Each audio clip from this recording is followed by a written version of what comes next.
Okay, hello everyone, and Amy Coney Barrett, ACB, has just been confirmed. So, what I want to talk about is whether there has been any hypocrisy on the sides of on the part of the Republicans, vis-a-vis the way they treated Neil Gorsuch, in 2016, on the eve of the 2016 election. So, as we all know, there were many months to go before the election. And the Republicans in the Senate just basically refused to give him a hearing. They just said, we're just not going to hold a hearing on him, effectively foreclosing on the possibility of him being confirmed. He can't be confirmed without a hearing. So they didn't give him a hearing. And so eventually Trump had to nominate someone who was confirmed. And so, yeah. So, I'm sorry, no, it wasn't Neil Gorsuch, it was Garland. Merrick Garland, sorry. And Neil Gorsuch was Trump's nominee for that spot that should have gone to Merrick Garland if the Republicans had agreed to hold a hearing. Okay, so now they turn around and it's a month before the election, and Ruth Bader Ginsburg kicks the bucket, and the Republicans said, "Oh yeah, we're gonna nominate, we're gonna do this, we're gonna confirm." So the Democrats are arguing that this is just a double standard. So what's my take on this? Okay, so here's my take on this. First of all, back then in 2016, I was left-leaning politically, but on top of that, I was and still am not happy with the fact that Garland wasn't confirmed. I thought it was bad that they sat on Garland, and my argument back then was, and still is now, is that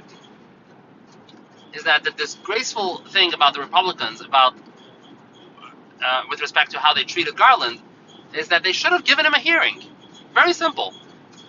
Give him a hearing. If you don't want to confirm, that's fine. Vote against him.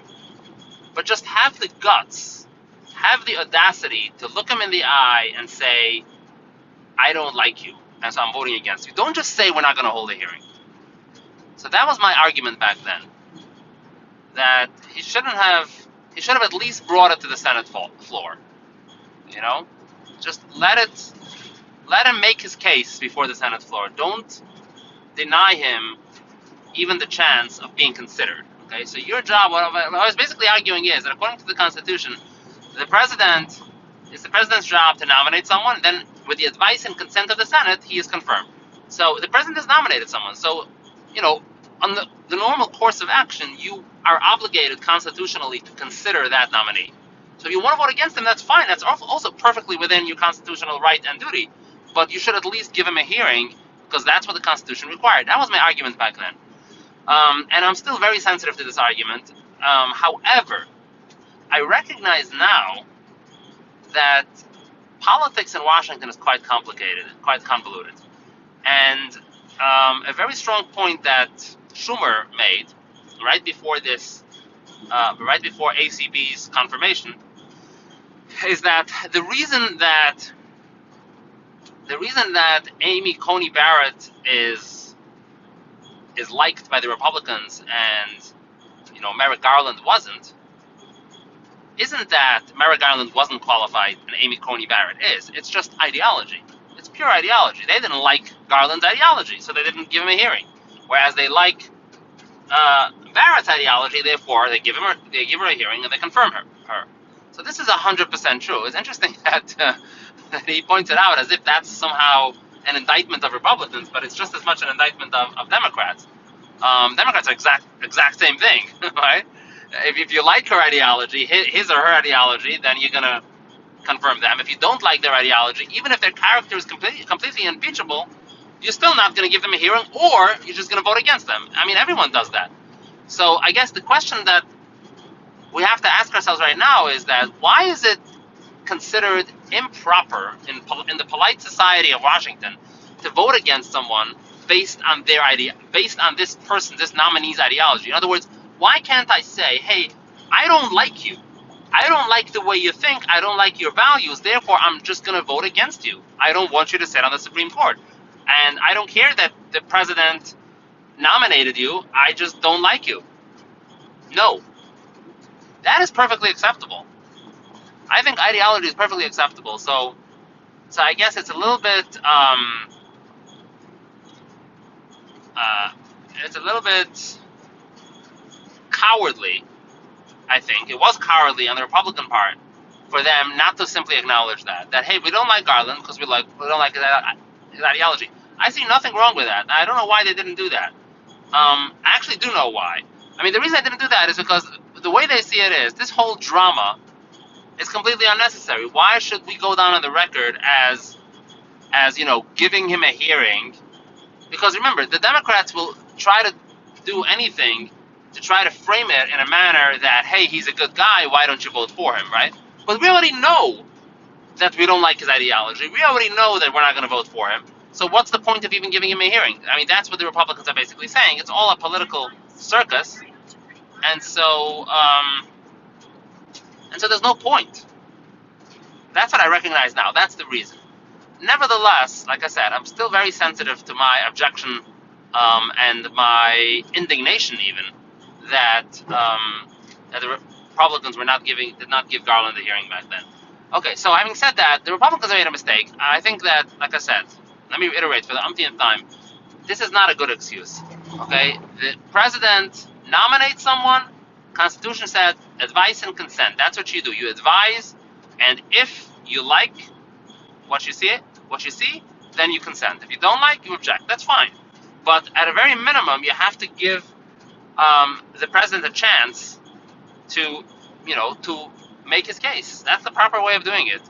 I do not like what they did at all. It was unacceptable. If he was really that objectionable to you, then you should have voted against him. And if we go with a long-standing tradition, which is that if an opposing party president nominates someone moderate, then the opposite party approves. This has been a long-standing tradition for many decades. This is how it worked, right? If the Republicans were in office and they nominated someone, Democrats would approve that person as long as they're not radical. Okay, back then nobody was radical. Okay, so there was, some were leaning left, some were liberal, some were conservative. So the tradition was that you approve.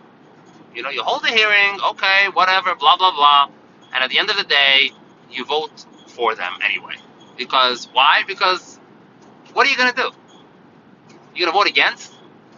It's the president who is constitutionally entitled to name the justice. So if you keep voting against, then the seat is never going to get filled. So you have to give that deference to the president by saying, hey, okay, it is since people elected you as president, therefore it's going to be your choice. So as long as you're not doing anything crazy, we're going to confirm your nominee. This has been a long-standing tradition. So yeah. So if the Republicans wanted, and during the Garland hearings, if they wanted to do that, then that's fine. But obviously, I understand why they didn't want to do that. Why they wouldn't want to do that, namely confirm him, and so that's fine too. So hold the hearing and then vote no.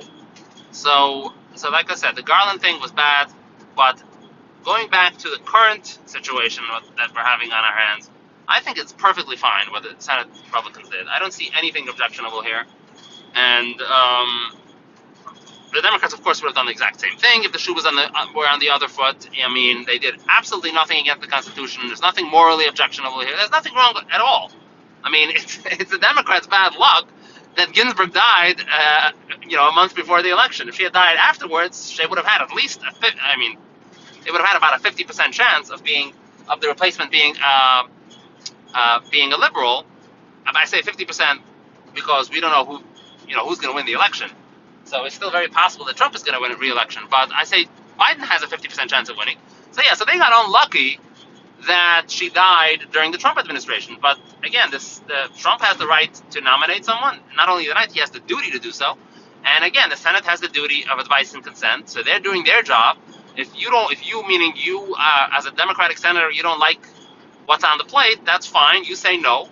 The Republicans say yes, and that's fine. Don't make a whole drama about this. The system is working according to plan. So everything here is fine. I think in 2016 you had a correct objection, and I think that Like I said, I think that the Republicans, what they did in 2016, I don't like it at all. I don't think that was right, especially with 8 months to go. It's wrong. I just don't like these tactics. It's very ridiculous. You don't sit on a nominee for 8 months. You just don't do that. I mean, at the very minimum, you should have had the fortitude to give him a hearing and then to vote no. Okay, so long.